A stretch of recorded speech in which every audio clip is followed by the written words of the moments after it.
Rockbeard presents 5 most creative prison breaks. Texas is known for all things big. Prison escapes are no exception.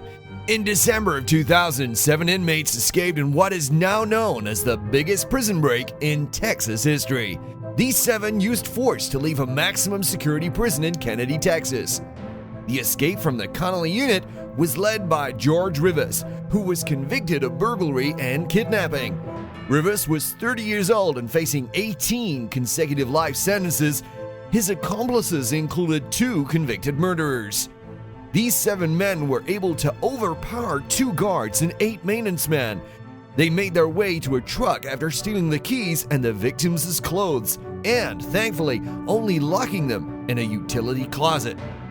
These violent criminals were eventually apprehended, but before their recapture, they managed to commit new crimes over an area including San Antonio, Dallas, and into Colorado, where they were captured. Back to escape by sneaking. A youngster this time, but far from innocent, 19-year-old TJ Lane escaped while serving time for killing 3 classmates during a school shooting in 2012. In September 2014, Lane and 2 other inmates broke out of a medium security facility in Ohio. His 2 partners in crime were in prison due to murder and kidnapping.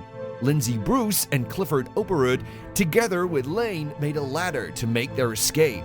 NBC News reports that the inmates and escape conspirators were able to gain access to a warehouse next to the prison yard. They used a crawl space to get to the storage facility, where over months they constructed the ladder from whatever they could find. Although the escape lasted a mere 9 hours, the 3 men were able to use their ladder to scale a building, then jump over the prison walls and make their escape on foot. According to the Telegraph, Abnell was such a successful con that he convinced prison guards he was not even an inmate.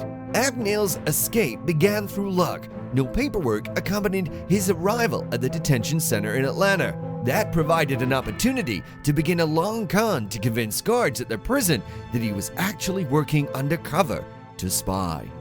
He worked on the prison guards for several weeks, convincing them that he was in fact on the side of the light. Once he gained their trust, he was able to meet his accomplice outside the prison. So although he was not there to spy on them, he ended up exposing problems with the guards.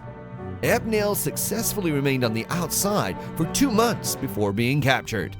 He has turned his life around though, and is now an advisor to the FBI. Next, we have Frank Lee Mars and 2 brothers, John and Clarence Aglin. Lifetime criminals, they made their escape from Alcatraz in the San Francisco Bay. According to the BBC, the 3 criminals made heads from a mixture of soap, toilet paper, and real hair to trick prison officers into thinking they were locked away so they could make their escape. So they had their stuffed heads. Next, they had to have means to escape the inescapable. Having nothing but time, they used handmade tools to dig a tunnel through cell walls to a surface corridor. This took a year. Once the tunnel was dug and the heads in place, they made their escape, ending up on the roof after climbing through a ventilation shaft. The 3 criminals were not missed until the next morning. By then, no trace of them was left on the rock. Debates continue as to whether they made a successful swim after breaking out of the prison cells, because no evidence of the men or their bodies was ever found. Dillinger, infamous name, Superbad Dude.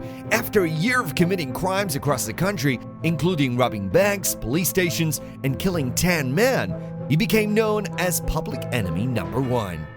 Unfortunately, their spree included a killing of a police officer, 29-year-old Aubrey Hawkins, who was killed in Irving, Texas by these men, who became known as the Texas 7. Finally jailed in 1934, he was incarcerated in what was known as an escape-proof cage. Located in Indiana, the state-of-art facility had never been breached until Dillinger made his escape by allegedly using a gun colored with shoe polish and carved from wood. After forcing their way out of jail, he and an accomplice used the sheriff's car as their getaway vehicle. Don't forget to like us and subscribe for more Rockbeard.